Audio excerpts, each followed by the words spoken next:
Nindaba kaDlotshova kabhekeki ufana nemsebe yelanga uDlotshova njengebhubesi silibumbenele lesikhombisa ihora mbukeli nazi indaba wena woza nendlebe mina ngizoza nendaba angihlale kuzona ithondo nazo ihamba phambili kusihlwa nje. 11 continues have two very difficult continues. The first one is broad-based economic empowerment and workers' rights.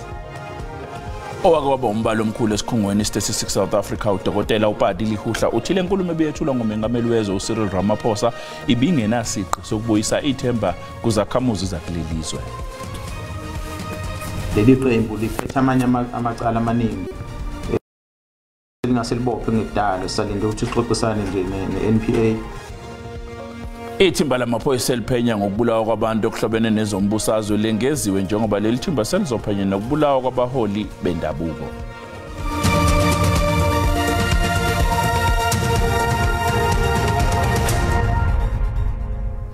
Owake waba isikhulu esiphezulu esikhungweni Statistics South Africa uDokotela uPadi Lihuhla ubona sengathi umengameli wezwe uCyril Ramaphosa ibingenaso isiqi sokubuyisa ithemba nokuguqulwa kwesimo sezwe. Umengameli Ramaphosa ubethula inkulumo yokuvula iParliament emva kokhetho obelibanjwe ngoNhlaba nonyaka.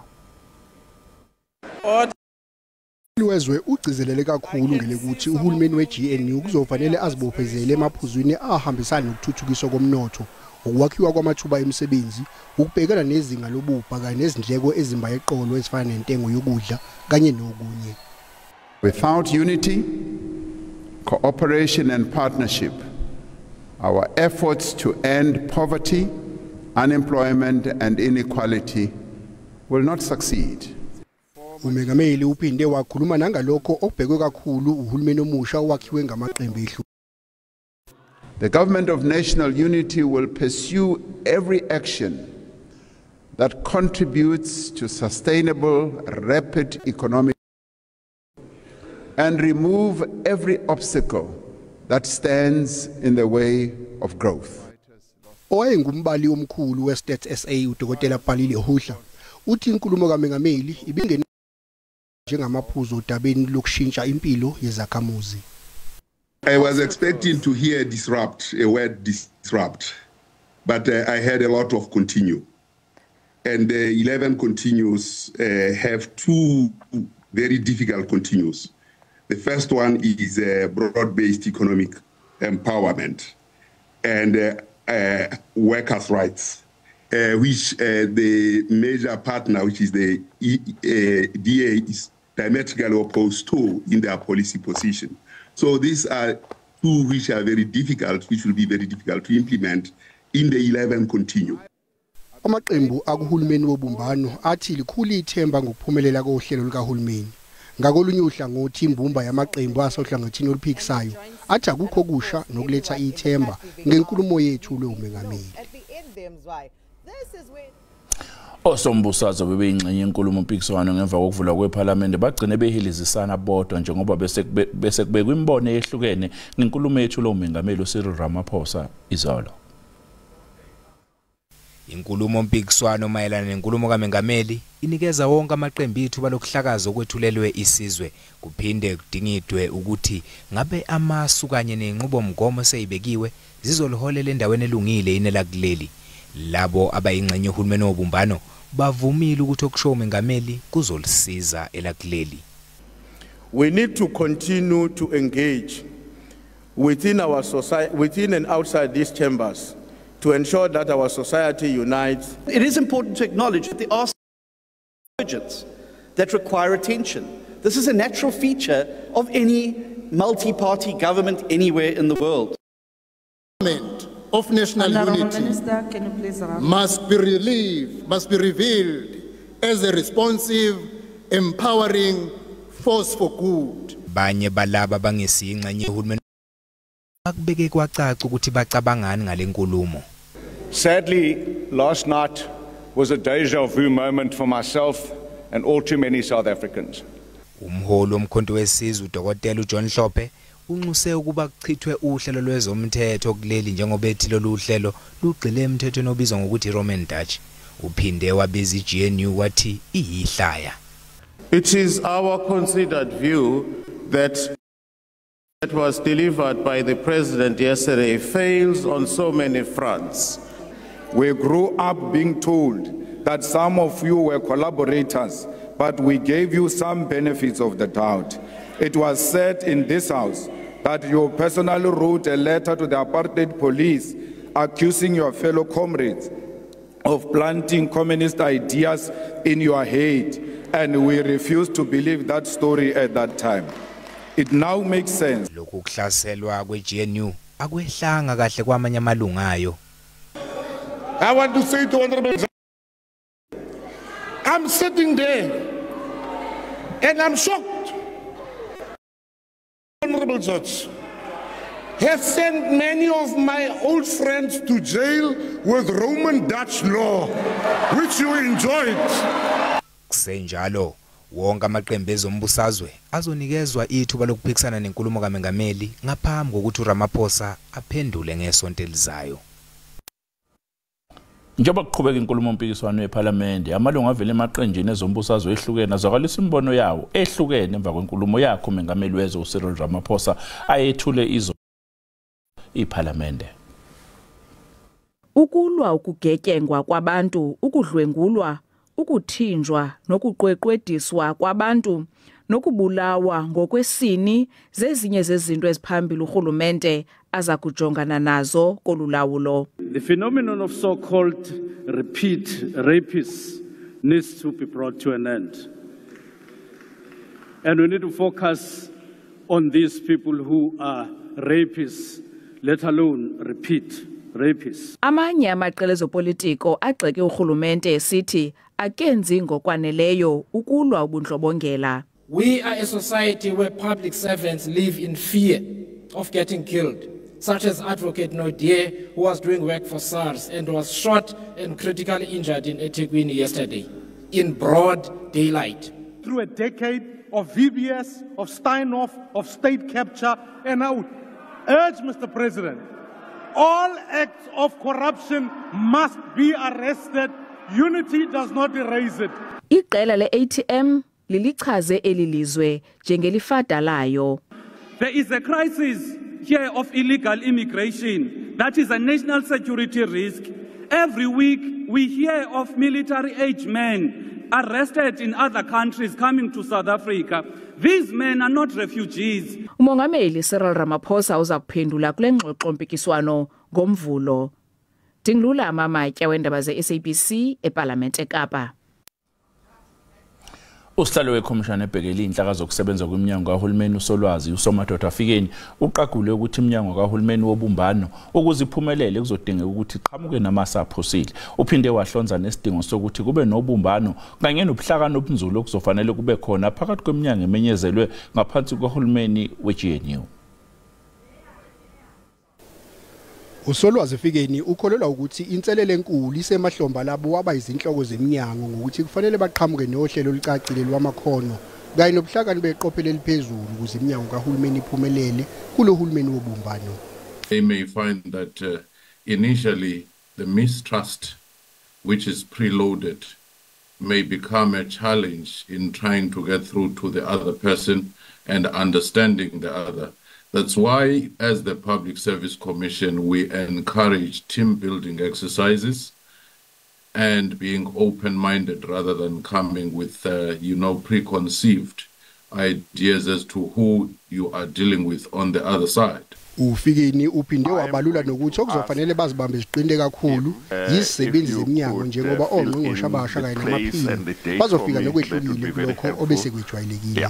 Once you improve those conditions for workers, the state of happiness and ability to open up and be prepared to deliver will surprise you. We have seen the same with the reforms of SARS. Same employees largely, but changed environment. Ikhomishana eqaphe iminyango kahulumeni iqhamuke nesinqumo sokuthi kuzofanele ibambisane nayo lapho idinga khona izeluleko namaqhinga.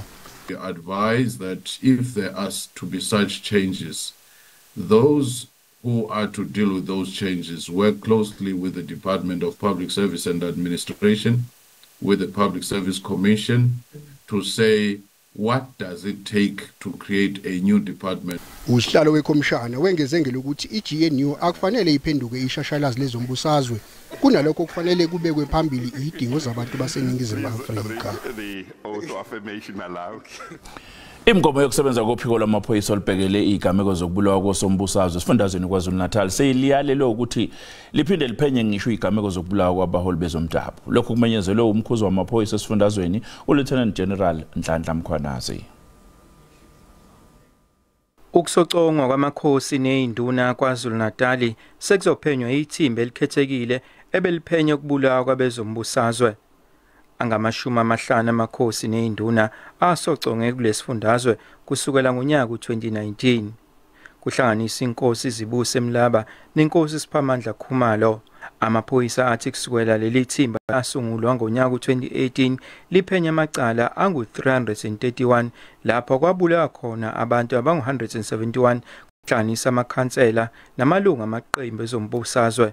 Leli qembu liphethe amanye amacala amaningi eselingaselibophe ngekudala salinde ukuthi sixoxisane nje ne-NPA ukuze sivumelane ukuthi senza kanjani amacala kodwa siyathemba ukuthi iningi lawo lamacala kungathi kuphenyaka lo sibe senkantolo.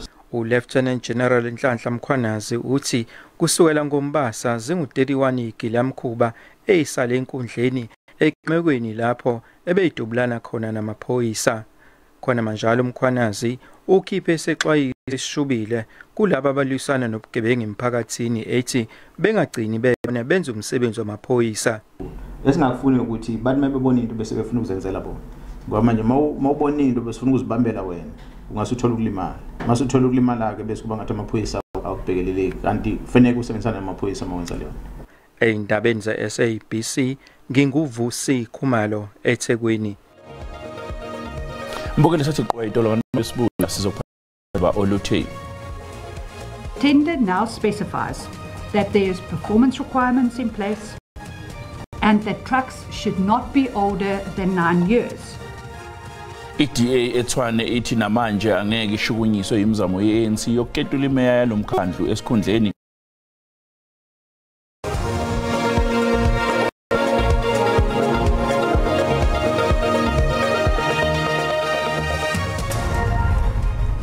Asikubulele lesikwamukele mbukeli ngoba sando kungena udabeni oluphambili besibike ukuthi owake waba isikhulu esiphezulu esikhungweni Statistics South Africa uDokotela uPadi Lihuhla ubona sengathi inkulumo yethu lo umengameli wezwe uCyril Ramaphosa ibingenaso isigqi sokubuyisa ithemba ebantwini bakulelizwe.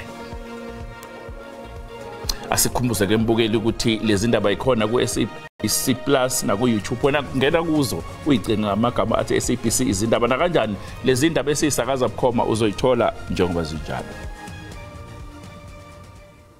IDA eTshwane ithi namanje ayishukunyiswa imizamo yeANC yokukhipha imeya yalomkhandlu uSilas Brink esikhundleni. Ithi lokhu iANC kwenziswa ukuvikela amabhizinisi ayo.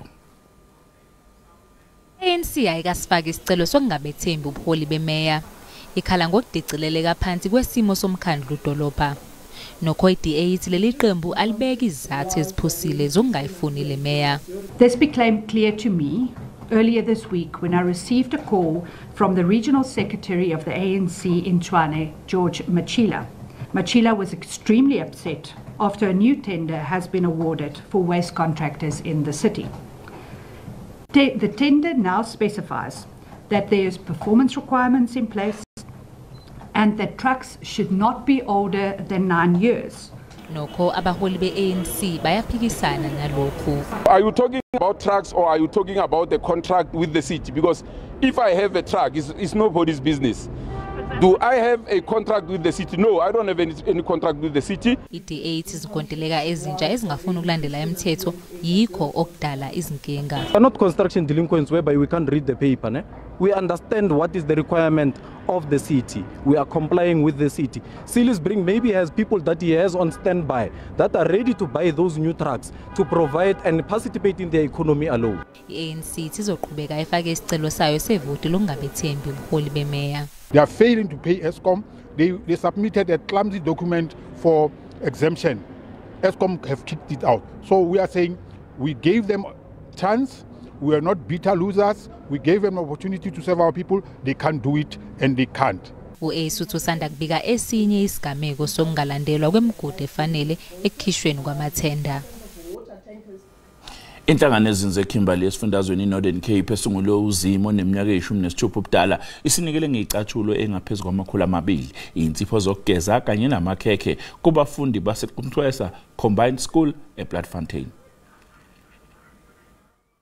Lenhlangano egxile kakhulu kwezemfundo ifake isandla ukusiza abafundi abaqhamuka emakhaya antulayo. We're choosing Kunkwesa Combined School today to just spend a few, like our 67 minutes here with them today, to just show as we are advocating for education. Abazali bathi abakwazi ukukhokha imali yesikole ezingane zabo ngenxa yezingqinamba zempilo. Ekesibaya blade for Ngijabulile ukuthi ingane zethu zithole izicathulo ngoba thina asebenzi futhi asikwazi ukuthenga izicathulo.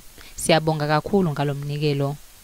I'm very happy that the Honor Mother Foundation decided to bring their gifts to our school because most of the school kids here at our school is underprivileged. Their parents cannot buy for them school shoes. Lenhlangano intombazanyana ethi kuningi safuna ukwenza ukuguqula impilo yabafundi abaqhamuka emakhaya adla imbuya ngothi. Imndeni eyashonelwa ngenxa yomlilo owaqhubeka esakhiweni uSindiso eMarshall Town eGoli izokalisa ukukhathazeka ngokhudula inyawo kwalabo abahlonza lezi dumbu. Mashuma mathathu nomuva okuncwaba nyakenye ekseni njengovivi kwaqubuka umlilo esakhiweni esimaphakathi nedolobha iGoli. Lesakhiwo esibizwa ngokuthi uSindiso sathathwa ngenkani kwabe sekuhlala abantu abangamakhulu kuso. Umlilo waholela ekudluleni emhlabeni kwabantu abangama-77 indimbane zabantu zasala ilimele zasuswa nakuso lesakhiwo. Uhlelo lokuhlonza isulu lubenzima futhi libe buhlungu kakhulu. Having to travel from Lesotho to Johannesburg every so often just to confront forensics and police officials that in a sense refuse to do their job. Dlalani Buthelezi nendodakazi yakhe uBanele bangabanye balaba badlule emhlabeni emndenini wabo inyanga eziyishumi ezedlule zibenzima kakhulu. A major issue right now is receiving DNA confirmation from forensics experts to link mother and daughter. Inhlangano zomphakathi ibeka amabalala abaphenya ngembangela ukudlula komphefumulo eGauteng iFPS ekutembeseleni ohlelweni lokuhlonza idumbu. It is deeply distressing and unacceptable that the families affected by this tragedy have been denied closure and the basic human right to mourn their loved ones. Umnyango wezempilo eGauteng kanye nophiko lwabakwaZidlodlo bathumele imibuzo ngenhloso yokuthola imbangela ukuthi yingani imndeni ibhekene nalokhu kubambezeleka. Kumbiwe isidumbu sowesifazane ongaziwa emathuneni asevelcom. Lokho kubuye kwalesi sidumbu kulandela ukuthungathwa kwesifazane oneminyaka engama-30 ubudala uDisebo Mosuba. uDisebo Mosuba wabikwa ukuthi unyamalele ngoyise ngomsumluko ngemuva kwaloko isoka lakhe lathathwa amaphoyisa ukuze liyophoswa imibuzo labuye ladedelwa. Kanti seloku abaleka amaphoyisa abesephuma umkhankaso wokulithungatha. Lokhu kuza emuva kokuthi umngane wakhe edalule emphakathini ukuthi uyathinteka ekudukeni kukaMosuba. Amaphoyisa athi akekho osaboshiwe okwamanje. For now, we cannot conclusively indicate or say it's a body of the person reported missing earlier. We have to go through the route of formal identification, either through our forensic tests or through the family itself, identifying. Isidumbu sikhishwe ethuneni obekungcwatshwe omunye umuntu nokuthuse kakhulu umphakathi. Last night we were led to this gravesite on the wrong side, and then this morning in the early hours there was another tip off, and then we informed the authorities and ultimately found a body which is yet to be confirmed, but all the features linking us to Disebo. Njengoba lubebetheka udlame oluyamene nobulili esifundazweni izikhulu zikhathazekile. Sekunxuswe umphakathi ukuba usebenzisane ukulwa nalesihlava.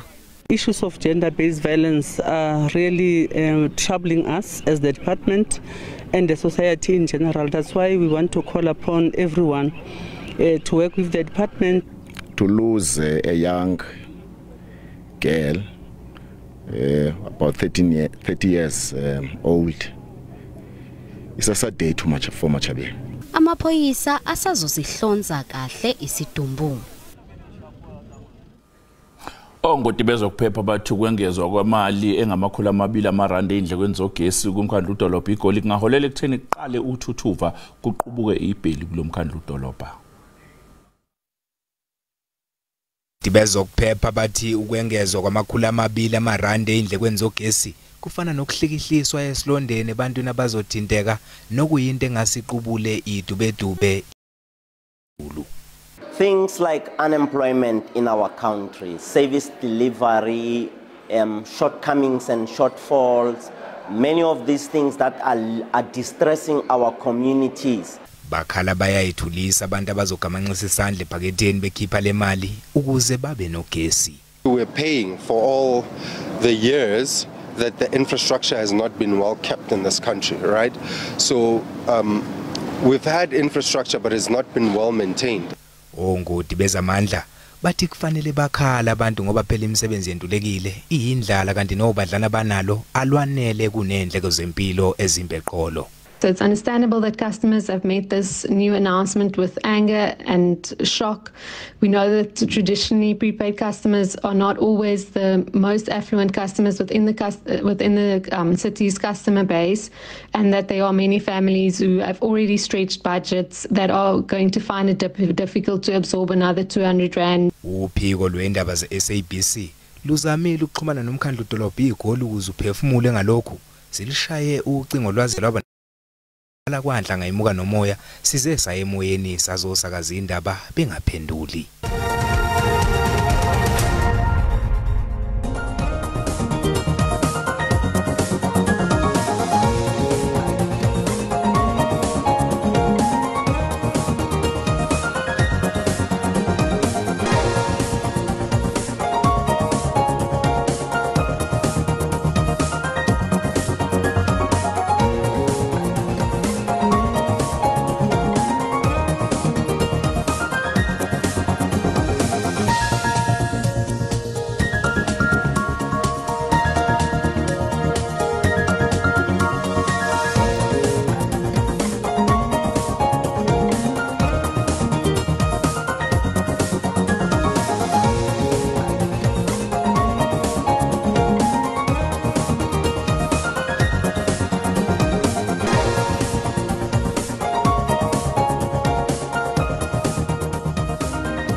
Mbokweni sibeka lapha ezihora lesikhombisa kusasa bakhona ozakwethu neindaba zesixhosa thina sizosibuye ngomsombuluko sale kahle.